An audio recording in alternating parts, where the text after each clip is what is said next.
Hoje vamos direto ao ponto. Vale mais a pena investir em ETFs daqui do Brasil ou em ETFs lá do mercado norte-americano? Vou fazer uma comparação mega profunda aqui para você. Então bora pro vídeo.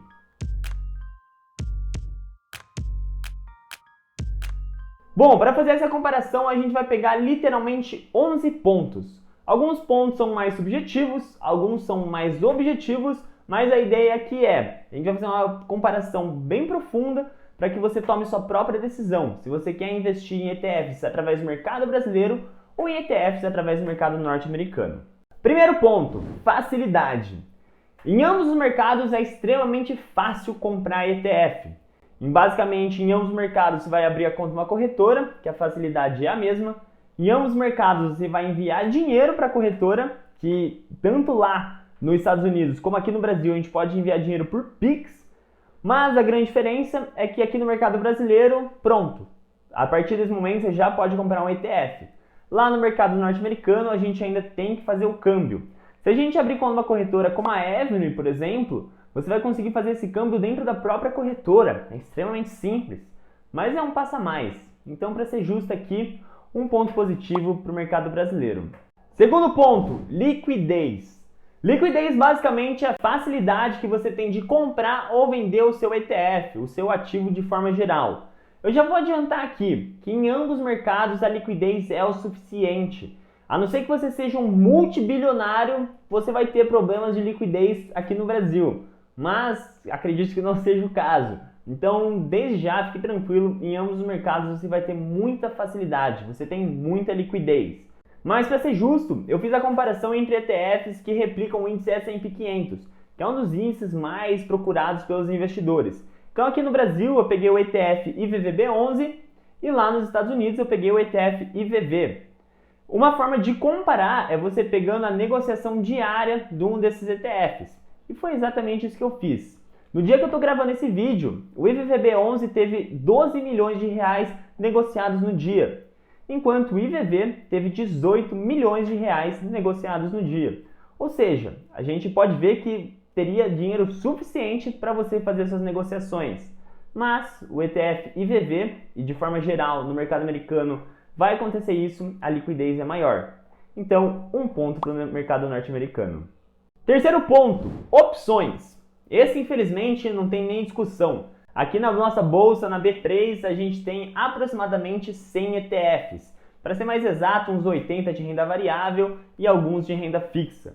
No mercado norte-americano, a gente tem mais de 3 mil opções de ETFs. Então, ponto para o mercado norte-americano. Quarto ponto, risco regulatório. Talvez aqui, para mim, mora a maior diferença entre os dois mercados. O que é o risco regulatório? Basicamente é o risco da nação onde seu país está. Então, se você está investindo em ETFs aqui no mercado brasileiro, é o risco Brasil. No mercado norte-americano, é o risco Estados Unidos. Então, para fazer uma comparação, a gente precisa ver os dois países. Moedas, política, relações internacionais.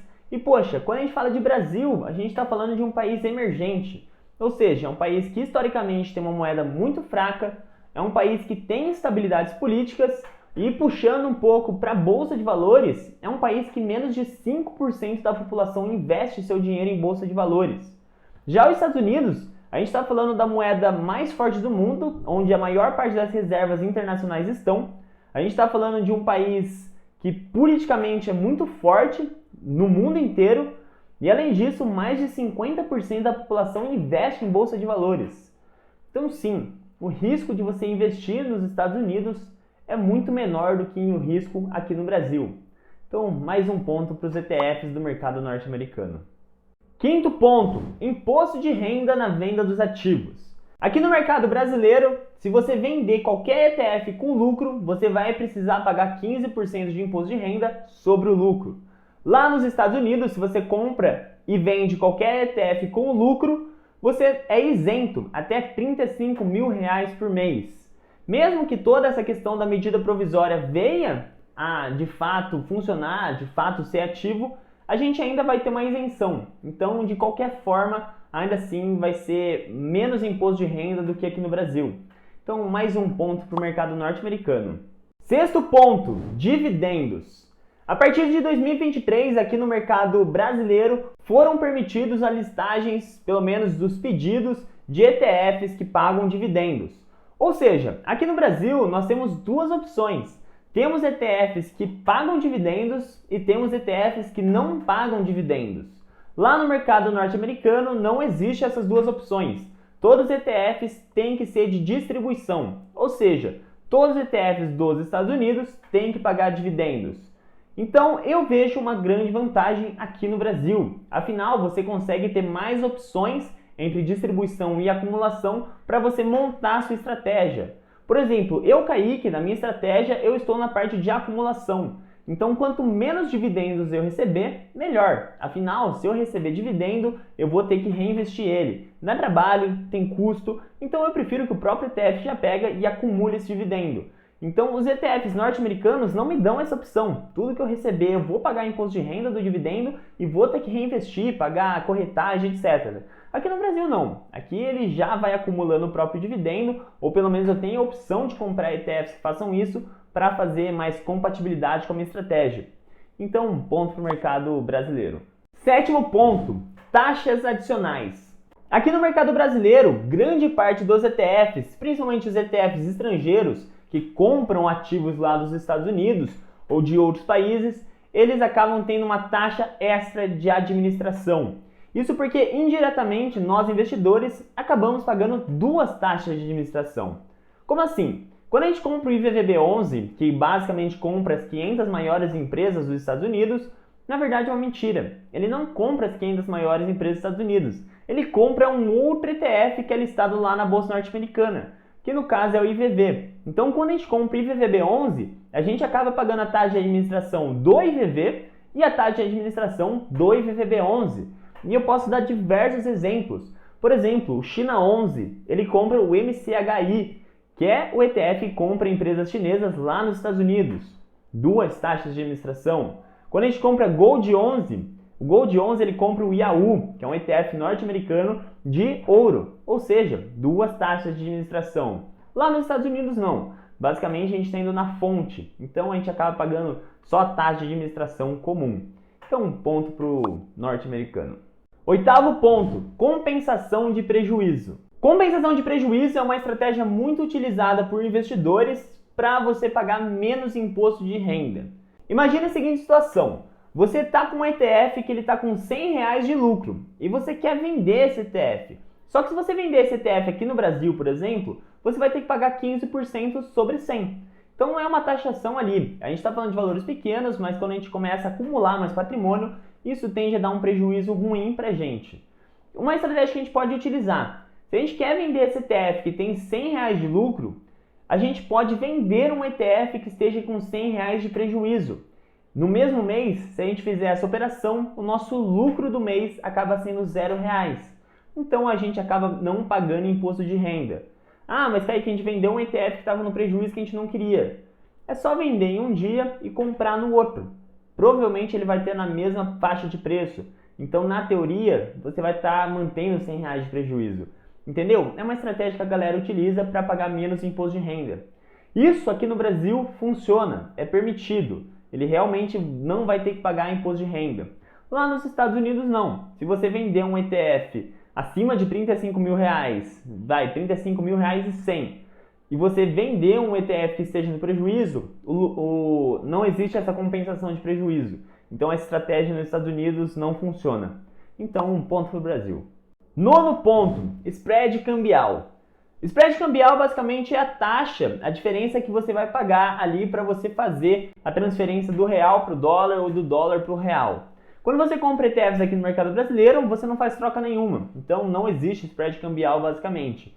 Já quando você vai investir nos Estados Unidos ou qualquer outro mercado ali fora do Brasil, existe esse spread cambial. E se você é um investidor iniciante que está começando agora e não tem tantos contatos para fazer essa troca de câmbio, vai ser um spread cambial bem salgado. Ele pode chegar até 2,5% do seu investimento ali, do seu patrimônio que você está fazendo esse câmbio. Então, ponto Brasil, porque esse spread é bem salgado.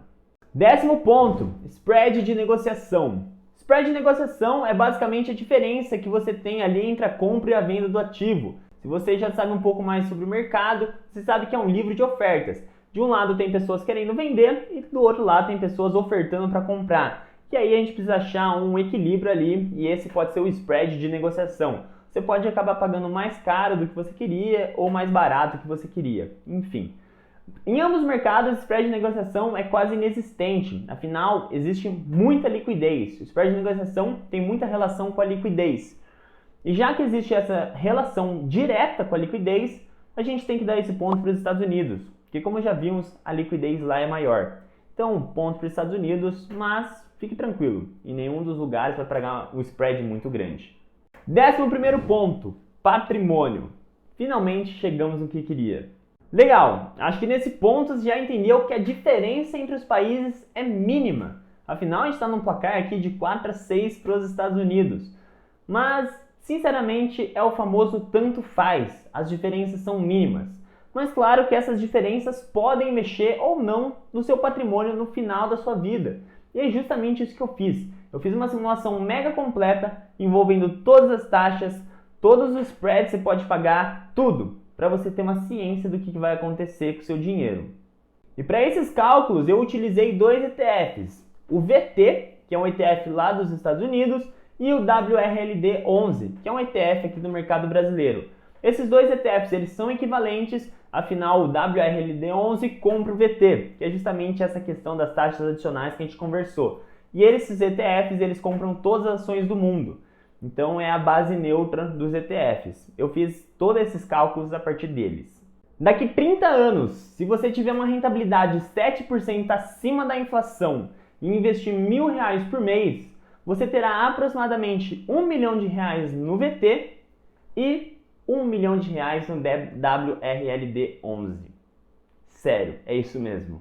Para ser bem honesto, o VT você teria R$1.040.000 e no WRLD11 você teria R$1.037.000.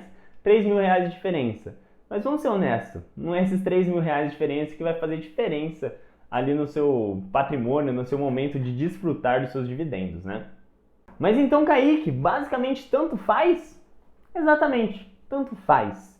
Sinceramente, eu opto pelos Estados Unidos por conta do risco regulatório. É o que eu falei, para mim é a maior diferença e essa diferença impacta para mim.